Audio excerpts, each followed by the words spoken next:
I feel like it must be a little bit of a relief to now that the remainder of the season's out, you can actually talk about everything as opposed to having to keep like zipped lips on Yeah. spoilers. Yeah, well, I guess we've been sat on it for a while, so it's nice to kind of have it all out there, definitely. That does bring me to my first question for you, which is at what point in the production did you personally learn about Eddie's fate and what would happen? Kind of during the pandemic, Hmm. there was I got a couple of texts from the brothers asking if I played guitar, and then we got the scripts for 7, 8, and 9 just before we kind of started back. So I kind of knew his fades before we kind of started filming, really. Was it a case of something that was kept from any of the other cast for a while, or did you pretty much find out when they all found out when scripts went out? I think we all found out at the same time. Yeah, I don't think there was any kind of secrets or anything. No, no one was kind of keeping anything from anyone. Yeah, we all knew. We all knew. I'm glad you brought up the playing guitar thing because that does bring me to one of my favorite moments, I think, for Eddie in these last two episodes, which is the scene where he plays the guitar to attract the demo bats away from Vecna so they can kind of, orchestrate that whole plan. So did you have to learn guitar for that scene, or was it a case of, I'm curious as to how much you had to do for that? Well, it's kind of it was a combination of both, really. I've played guitar since I was very young, so I was lucky that I had a kind of foundation there.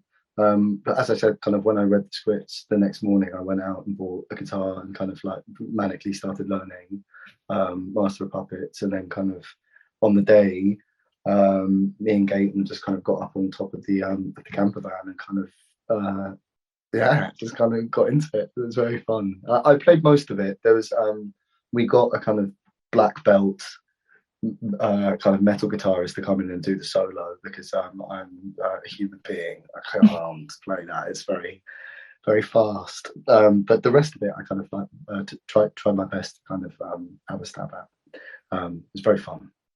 So that song was in the script from the beginning. They knew what song they wanted for that moment. So you kind of knew like how to prep specifically for that tune. It was always that song. It was, it was like everything in this season. I think they knew what they wanted and how they were going to do it, and they executed it brilliantly. Yeah. One thing that really struck me about these last two episodes for your character specifically, Eddie and Dustin's friendship, I think really reaches a meaningful point for both of them, but there's an obvious weight to those scenes too, as we see later.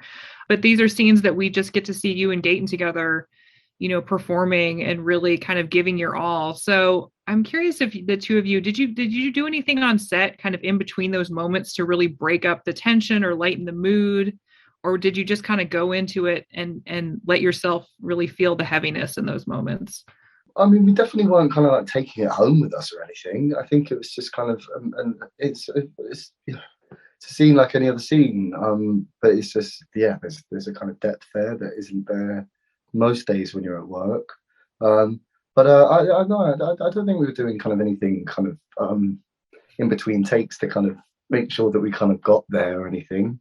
It was just, we just kind of got on with it. I think, yeah. I mean, I think the results speak for themselves, but I really enjoyed kind of getting to see the two of you have more of those moments of emotional poignancy. And also I think the fact that like you see these two friends who were able to say that they love each other in that moment. And I think there's something really meaningful to that the show is like, we can show platonic love, between these two guys in the sense that, it really hits home. So. Well, I think then, there are all different kinds of flavors of love. And I think men sometimes struggle to kind of talk about that. And I think kind of, I mean, I personally definitely have kind of like older people, like kind of guys in my life who I kind of admired and definitely had this kind of fraternal love towards. And I felt that from them too. And I think kind of like that's what me and Gaten kind of wanted to kind of convey with our kind of storyline, really. So I'm glad that came across. I know that you've gone on record as saying that you would love to come back for season 5, but that was also before we found out about a certain fate, for Eddie.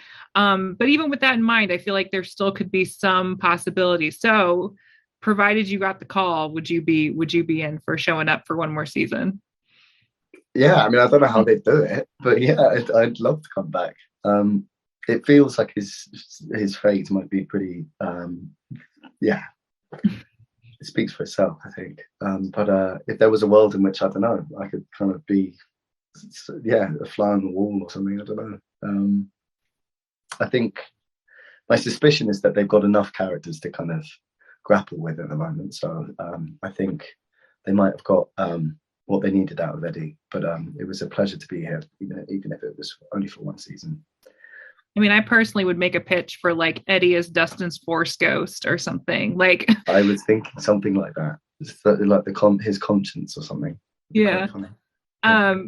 But on that note, I'm actually all out of time. Thank you so much for your time chatting with me about the show today, and it's been great to watch you this season. So look forward to maybe potentially Force Ghost Eddie. We'll see. Let's see. Pleasure to meet you, Carly. Thank you.